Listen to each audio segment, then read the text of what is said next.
देखो, आज बात करेंगे धर्मनिरपेक्षता की। ऐसे तो दुनिया में कई सारे धर्मनिरपेक्ष क्लेम करते हैं, ठीक है, कि हमारा देश जो है धर्मनिरपेक्ष देश है, धर्मनिरपेक्ष राष्ट्र है।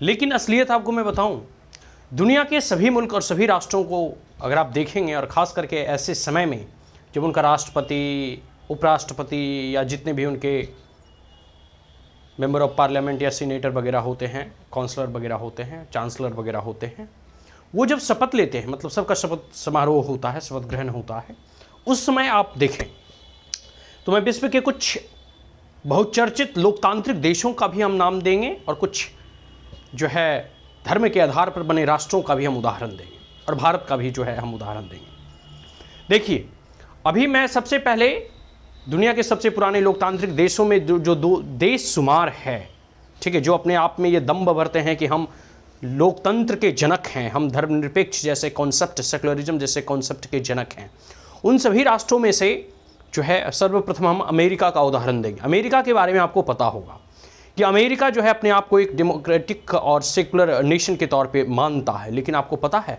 अमेरिका के जब राष्ट्रपति जब चुने जाते हैं और जब वो शपथ लेते हैं, मतलब ओथ जो सेरेमनी होता है, उसमें आप देखोगे तो अमेरिका का राष्ट्रपति जो है बाइबल पर हाथ रखकर जो है शपथ लेता है।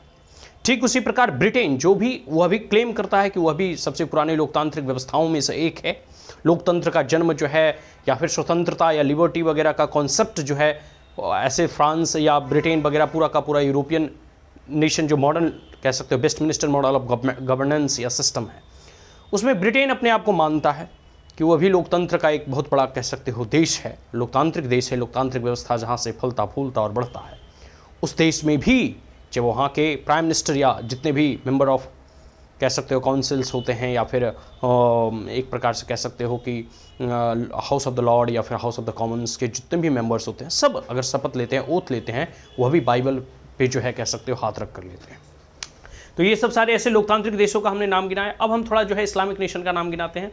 इस्लामिक नेशन में जो है पाकिस्तान, जो कि इस्लाम के आधार पर बना, भारत का विभाजन हुआ 1947 में और वह एक इस्लामिक नेशन के रूप में उभरा। तो स्वाभाविक सी बात है कि ऐसे विश्व में लगभग मोर देन 58 ऐसे नेशन हैं जो कि बेस्ट हैं रिलीजियस और कह सकते हो कि ऑन इस्लाम, ठीक है, इस्लामिक रिलीजियस को फॉलो करते हैं और इस्लामिक जो है फंडामेंटल्स में वो बिलीव करते हैं।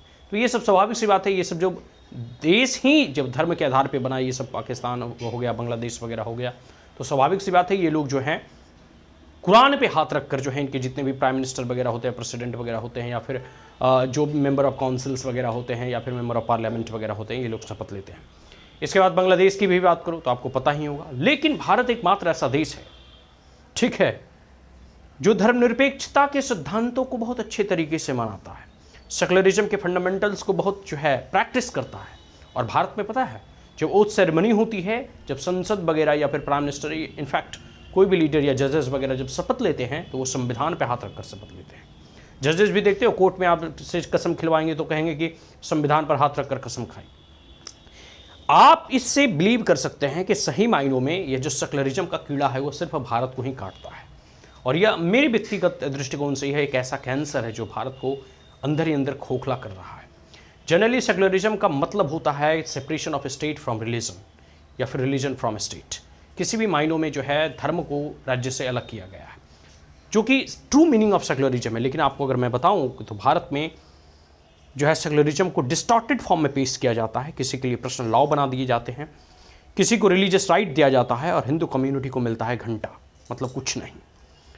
खैर, इसमें बहुत सारी बातें, बहुत सारी चर्चा हमने कर चुके हैं। लेकिन इस बार हम इस वीडियो में बस यही कहना चाहूँगा कि यह सेकुलरिज्म का कीड़ा पता नहीं, और यह सेकुलरिज्म का कैंसर पता नहीं भारत को कितने जो है कह सकते हो खंड में विभाजित करके छोड़ेगी। कब भारत के लोग जागेंगे? यह भारत की जो अखंडता, तो देखो हमारे पीछे जो है कौटिल्य चाणक्य और अखंड भारत की तस्वीर है, ठीक है। तो आप मान सकते हैं कि यह भारत जो अभी खंडित भारत जो आप देख रहे हैं, यह पुनः कब अखंड बनेगी? जब हम सेकुलरिज्म के सिद्धांतों को तिलांजलि देंगे।